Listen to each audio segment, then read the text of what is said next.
አላህዬ ምን ጉር ነው ያመጣብን? አረ ያ ረቢ ምን ጉር ነው ያመጣብን?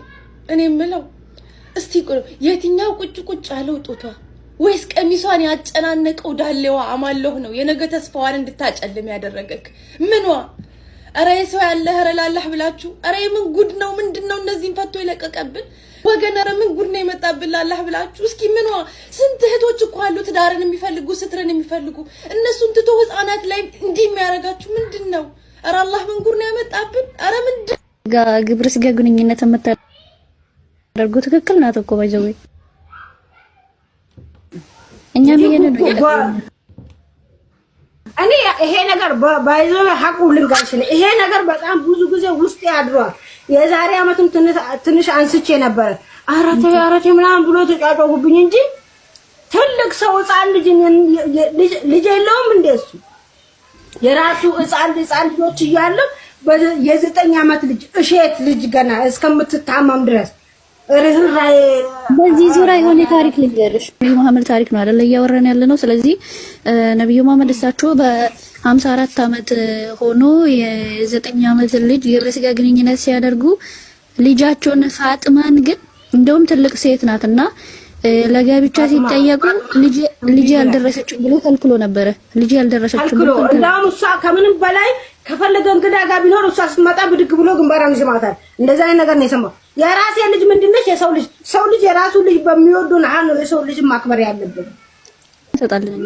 ብዙ ኡስታዞች አሉ እኔ የተነሱ ስልክ ቁጥር ምናምን ያኔ እንደዛ ቀውጤ ከተማውን በማረግበት ሰዓት ሽማግሌ ተልኮብኝ አቁሚ ይሄ ነገር ካንቺ አይጠበቅም ተብዬ በእነኚህ ሁለት ሙስሊም እህቶቻችን መካከል ሁለት መሰረታዊ ልዩነት አለ።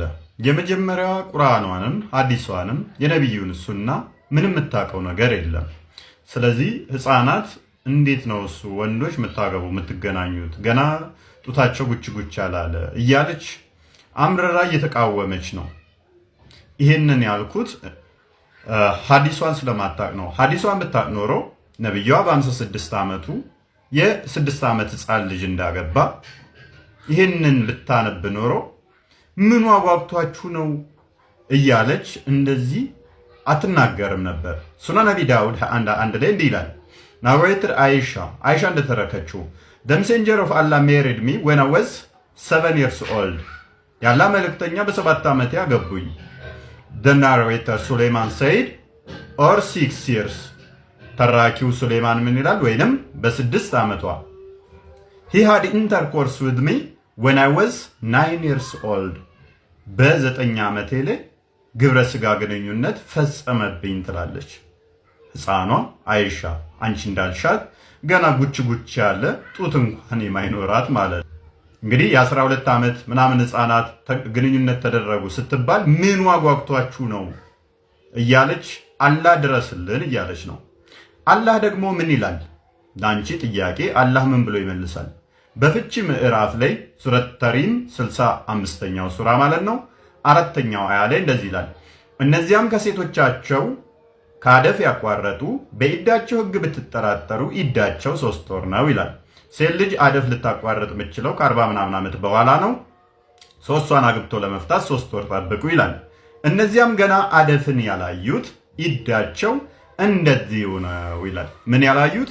አደፍን ያላዩት ወር አበባ ማየት ያልጀመሩትም የ3 ዓመትም የ4 ዓመትም የ5 ዓመት ህፃን ልጅን አግብቶ ለመፍታት ኢዳ 3 ወር ጠብቁ ይላል።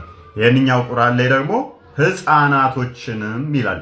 ህፃናቶችን ፔሪድ ማየት ያልጀመሩትን መፍታት ስትፈልጉ 3 ወር ጠብቁ። የእርግዝና ባለቤቶች እርግዝናቸውን መውለድ ነው ይላል። የመጀመሪያዋ ልጅ ይሄንን ቁርአንና ሐዲሷን ስለማጣ ነው። ሁለተኛዋ ልጅ ግን ሐዲሷን ታውቃለች፣ የነብዩን ሱና ታውቃለች፣ ህፃን ልጅ በሽምግልናው እንዳገባ ታውቃለች። ነገር ግን ከዚህ በፊትም አንስቼ ይህንን ሐሳብ ተቃውሜ ረፊ አቁሚ ብለው ተቆጥተው ነው የተውኩት በሚል በሼም ትክክል እንዳልሆነ እያወቀች እስልምና ውስጥ የተቀመጠች ነች። በጣም በሚያሳዝን ሁኔታ እህታችን ከእንደዚህ አይነት አይምሮሽ ከማይፈቅደው ከእስልምና እንድትወጪ ጥሪ እናቀርብልሻለን ማለት ነው። እንዴት ሽማግሌ የሆነው ህፃን ልጅን እንደዚህ ያደርጋል? ልጅ የለውም ወይ ላልሽው ልጅ አለችው።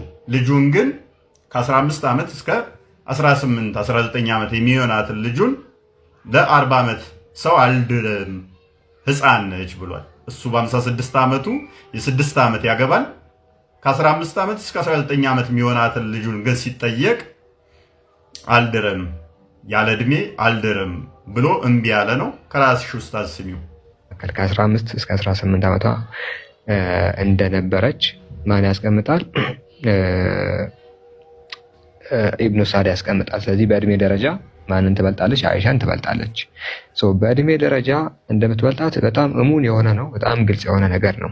ታዲያ አላህ መልእክተኛ ሺስ ያንግ ማለታቸው ወይ ልጅ ናት ማለታቸው ስለምንድን ነው ከተባለ ከአቡበከርና ከዑመር እድሜ አንጻር ነው። ሁለት አይነት መልሶች አሉ። ሁለት አይነት አንድምታዎች አሉ። የመጀመሪያው ምንድን ነው? አሊ ሲጠይቃቸው ለምን ነበር የሰጡት ታውቃለህ? አሊ ሲጠይቃቸው ለምንድን ነው የሰጡት ስንል ኢቭን እጅግ በጣም ተቀራራቢ እድሜ፣ እሱ በሀያዎቹ ውስጥ ያለ ሰው ነበረ፣ እሷ ደግሞ በአስራዎቹ ውስጥ ነበረች። ማን? ፋጢማ። ሌሎቹን ስንመለከት ግን ከዚያም ያለፉ ናቸው። ስለዚህ ያንግ ብሎ ያሏት ከማን እድሜ አንጻር ነው? ከሰዎቹ እድሜ አንጻር ነው እንጂ እሷ ስላልደረሰች አይደለም።